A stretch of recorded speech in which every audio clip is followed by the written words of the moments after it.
You're watching this video because you have a desire to be the best you possibly can in sales. You want to make sure your career starts off right and grows properly and help you to get to management or even become one of the top producers in your company and just, to be up there, be one of the MJs, so to speak, of the sales world.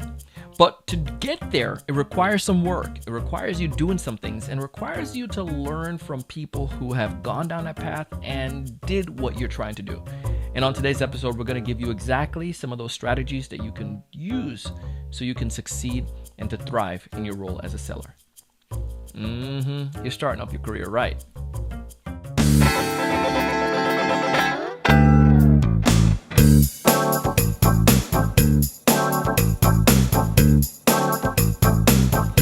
Hey, everyone. Welcome to another great episode of the Sales Evangelist Podcast. I'm your host, Donald Kelly, the Sales Evangelist, and I'm so excited for another great episode. I'm so excited to be here with you today.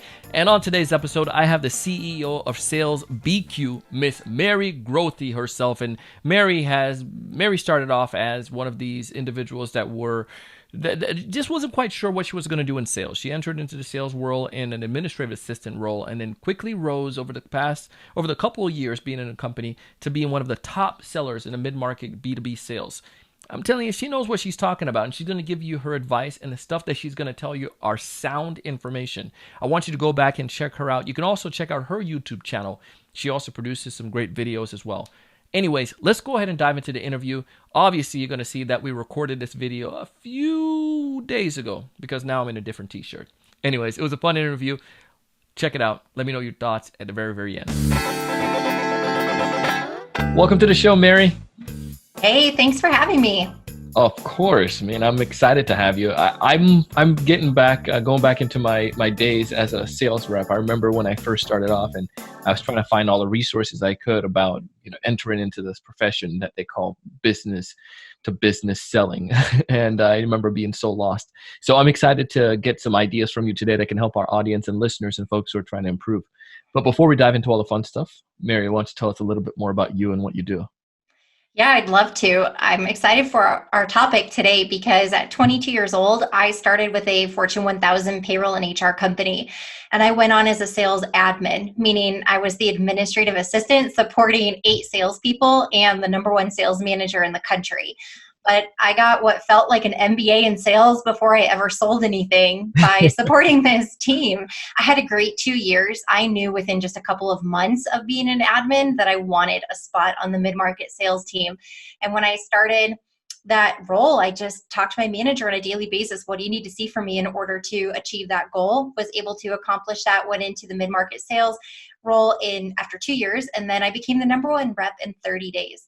And I look at the success that I had. I know I had 2 years leading into it, but I also know that first day that I went to pick up the phone and make my first call, I was sweating bullets and I was freaking out and really green. I was only 24 and it was real. It's like, oh my gosh, I actually have to do something now and put up some numbers.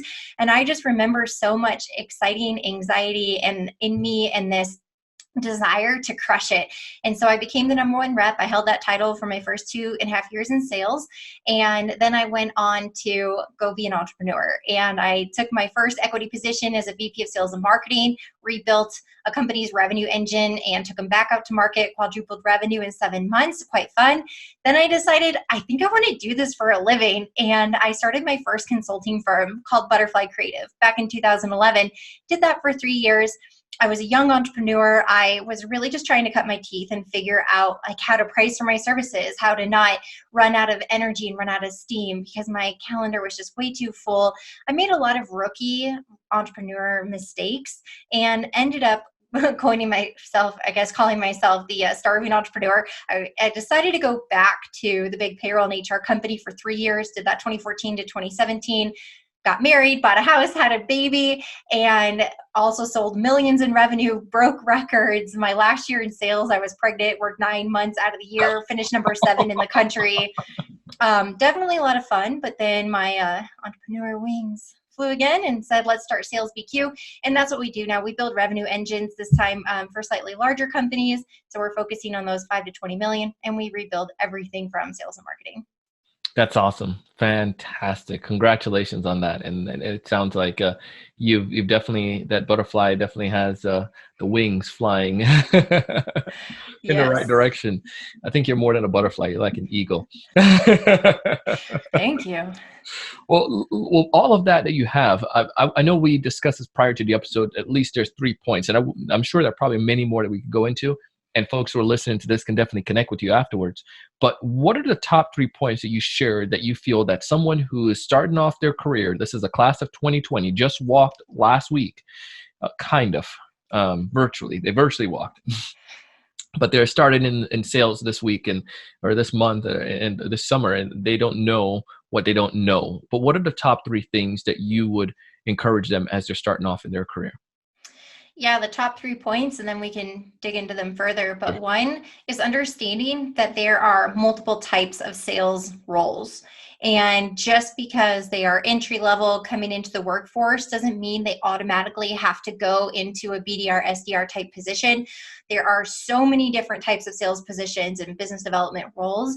And so Mhm. truly understanding those, because each person really has their own DNA that will make up how they're able to perform and succeed in a sales role. And some of them require more hunting versus more so just working with existing relationships.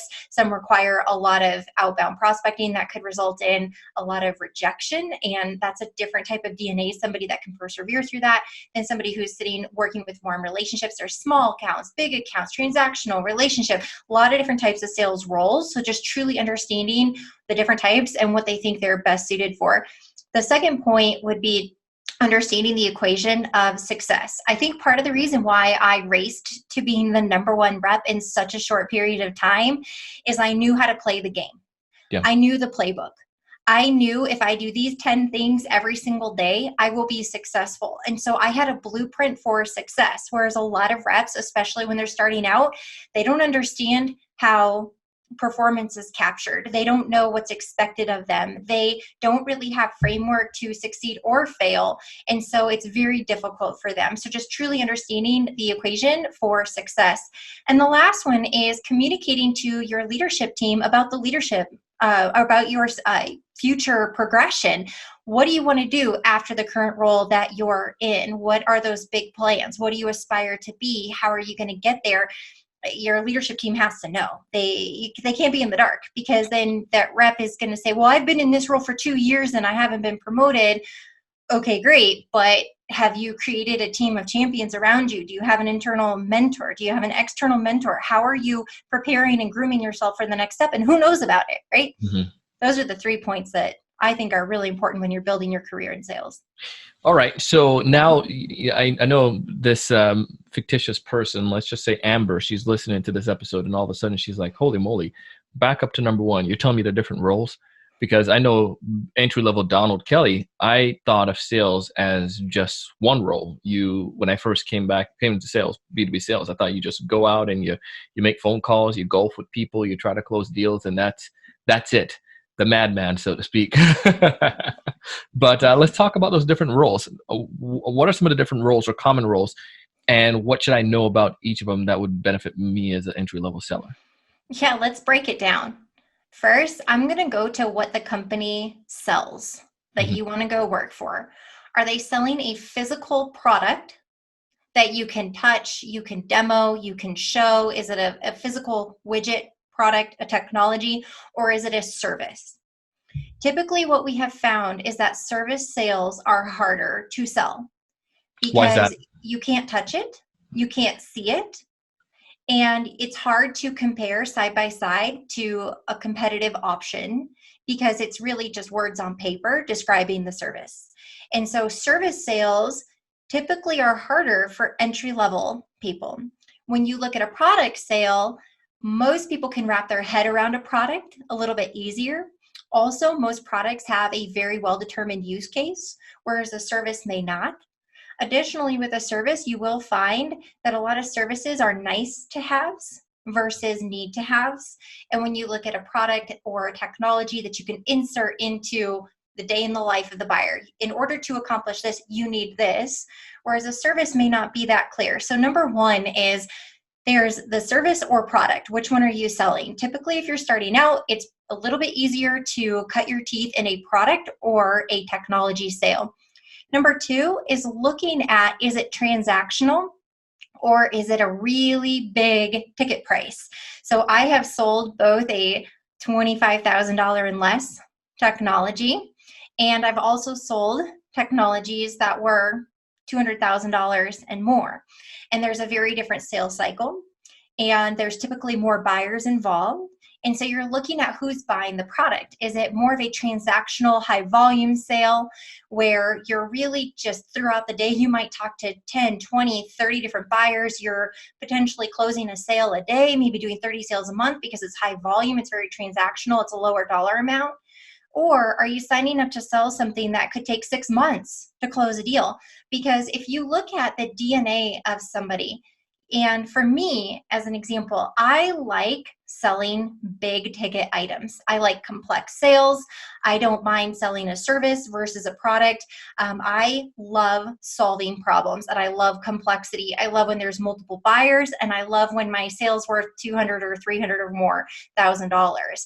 I don't typically enjoy being in a transactional sale. It gets boring for me. I like things that keep me challenged.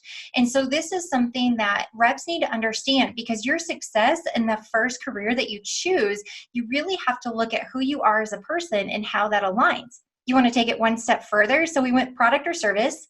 Then we looked at transactional or more of a relationship sale that can take longer. Coupled in that is it low dollar or is it big ticket sale? And the next thing is, what part of the sales cycle are you a part of? So if everyone can imagine how a buyer buys something, there's your awareness stage where you're first learning about it. You may or may not know that there's a product or service out there that can solve your problem.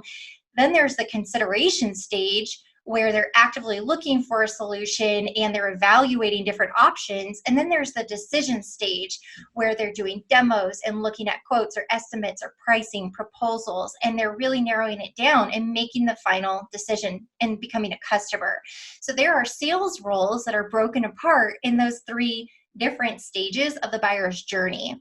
And so some of us are more conditioned, we're hunters, and so we love that outbound. We love opening conversations, but we may not be very detail oriented or thorough, or then want to go through a 3-month sales cycle and have to go through all the bits and pieces of discovery and demo and proposal and close.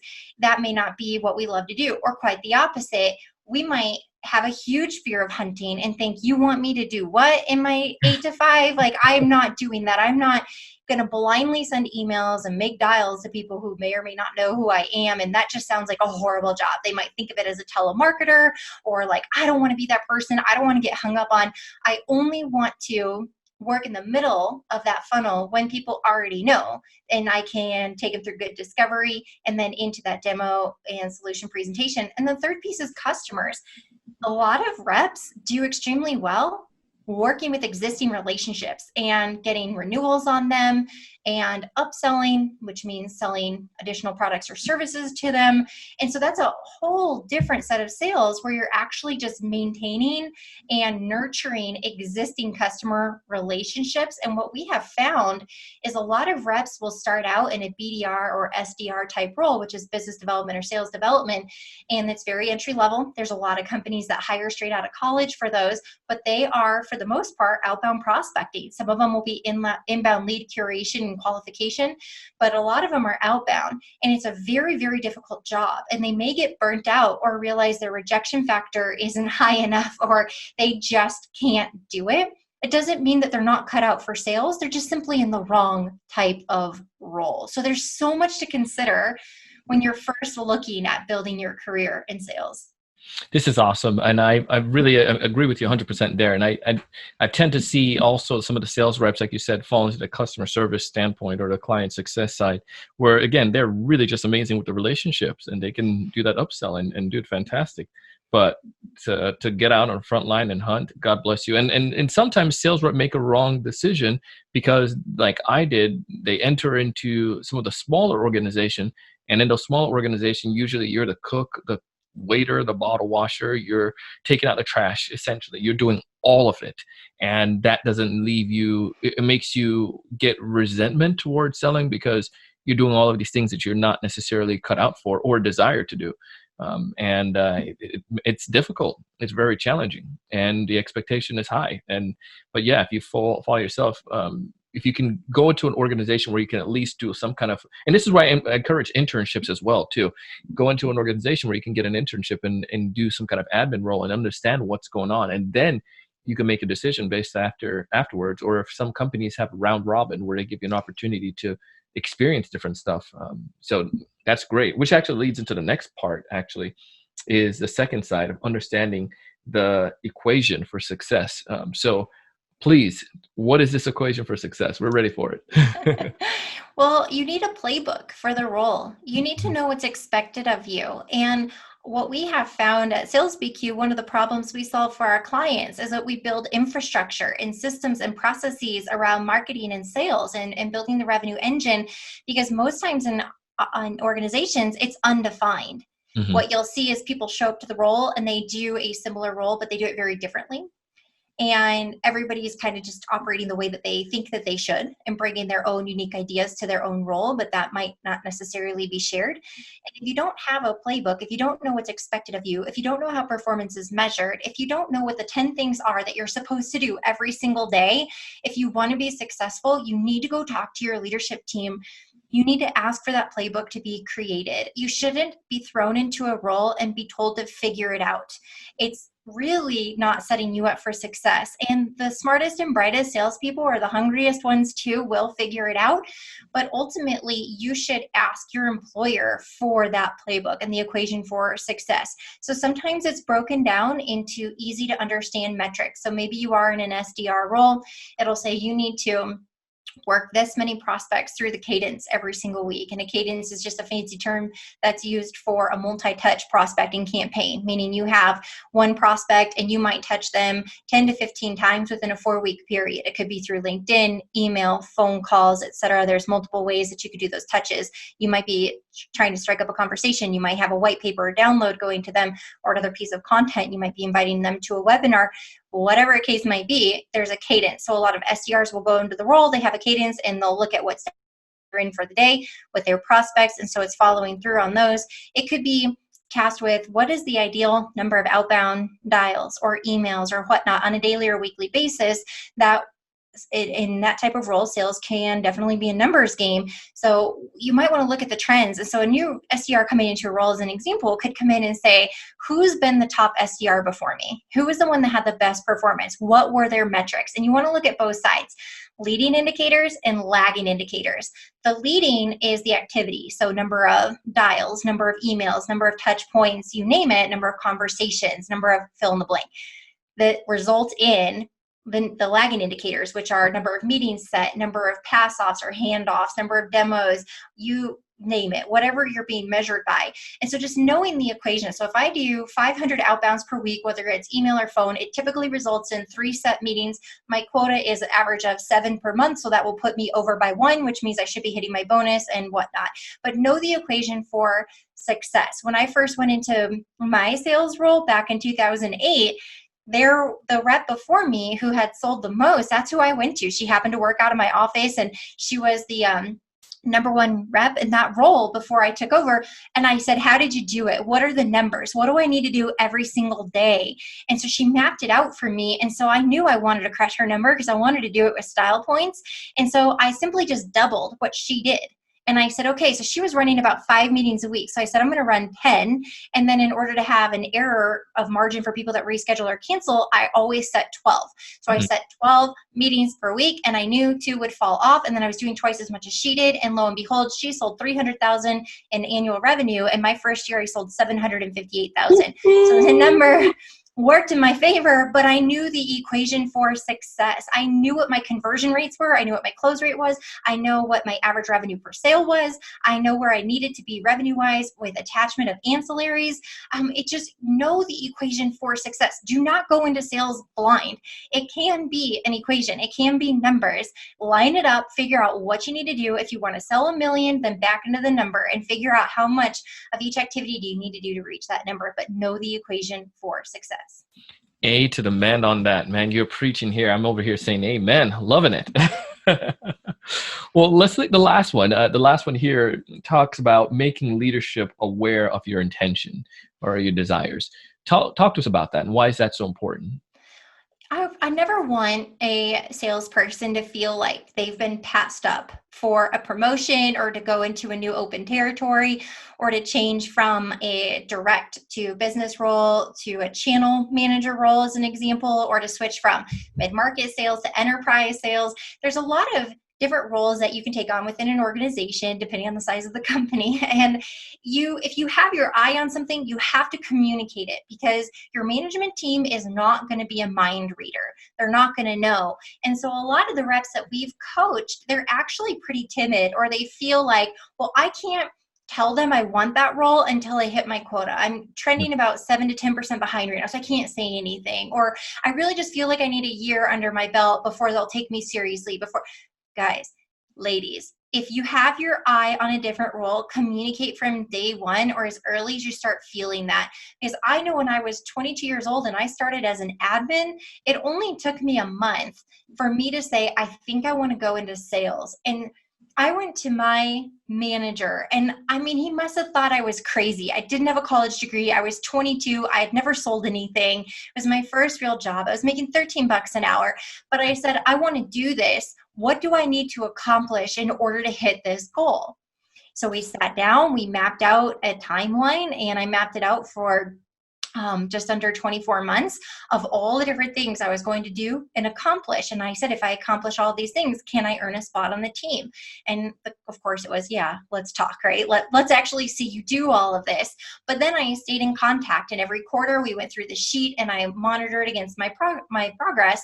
And then the day came where I earned the spot on that team. Now, if I had waited and just did 2 years as an admin and then one day been like, hey, I heard we had an open position on the team, can I throw my name in the ring? They'd be like, what? Why do you want to go into sales? Don't start the process then. Speak up early. And so I was able to do that. I actually had 3 promotions in 5 years. And I did it because every time I got the role I wanted, I was always looking forward. And I communicated and said, okay, I want to go into this role when there's an opportunity here. What do I need to do in order to be qualified for that when the opportunity is open? You can do that for management. You can do it for other levels of leadership or just different sales roles within the organization. But you need people to know what your goals are. And the cool thing is, if you build a team of champions around you, they'll help you accomplish that. And you know what? The person that's asking for it and proving that they're working towards it before they ever get there, that's the person that leadership wants in that role, because they're fighting for it and they're already sticking their neck out there. They're asking for mentorship. They're asking for coaching and help. If you want to go into management, holy smokes, do you realize there's a lack of management training out there? Maybe not lack of management training out there, but there's a lack of organizations that are willing to invest in great management training. So oftentimes they'll promote people into management and it's sink or swim. Yeah. And if you could say, I want to be leading this SDR team in 2 years, what do I have to do? They might have you start shadowing the team lead. They might have you start taking on reporting features or sitting with other reps. They might have you help and assist when new reps are hired and doing some shadowing and training. There'll be little things that your leadership team will most likely start just like dripping to you to allow you to work on. But then it's a no-brainer when that management role becomes open. It's like, well, Sarah's been training for this for 2 years. Right? Well, we know Amber, when we hired her, she was super clear. So let me give you the one caveat to this, though. Mm-hmm. You don't want to, in your interview, when you're trying to get hired, say, I want to be in a management position within a year. I mean, that's not what you do in the interview. I'm saying once you get the role and you scope out the place and you look at all the different opportunities, is to start building that team of champions around you and find the smartest, brightest, and most humble and wonderful people in the company that can impart wisdom to you and be a friend of theirs. And then remember, when you do get to those new roles, be a friend to somebody else. When you do get the accomplishment and you move into that dream role, don't forget to look behind you and put your hand out and extend out to the next person that's trying to come up that ladder. It's quite amazing, and it'll be very rewarding to pull that next person up behind you too. Absolutely love that. Thank you so much for taking the time to share those. If there's one major piece of takeaway, one major piece of advice you give us, Mary, for these sellers, what's that one major advice? Do remarkable work. Don't be money motivated or money hungry. Don't put your agenda before your buyers. If you show up every day and be the best problem solver that you can be, do remarkable work. Act like every prospect is your mom. Be kind, be humble, be curious, be actively engaged in solving their problem. Show up and do great work. And I promise you, if that's your attitude and that's what's in your heart, you will succeed. There's no way to fail when that's what you're showing up to every day. The money will come. The success will come. The recognition will come. But don't make that your Northern Star. Don't lead with that. Start with just doing remarkable work, and the rest will show up. I love this stuff, Mary. If folks out there listening to this want to get in touch with you, what's the best way for them to connect with you? You can find me on LinkedIn. It's the best platform, Mary Grothe, Grothe. On Twitter, it's Mary L. Grothe, being my middle initial, and then salesbq.com or marygrothe.com. Well, Mary, thank you so much for the time again, and I appreciate your wisdom and for giving us so much value. Thank you. Thank you.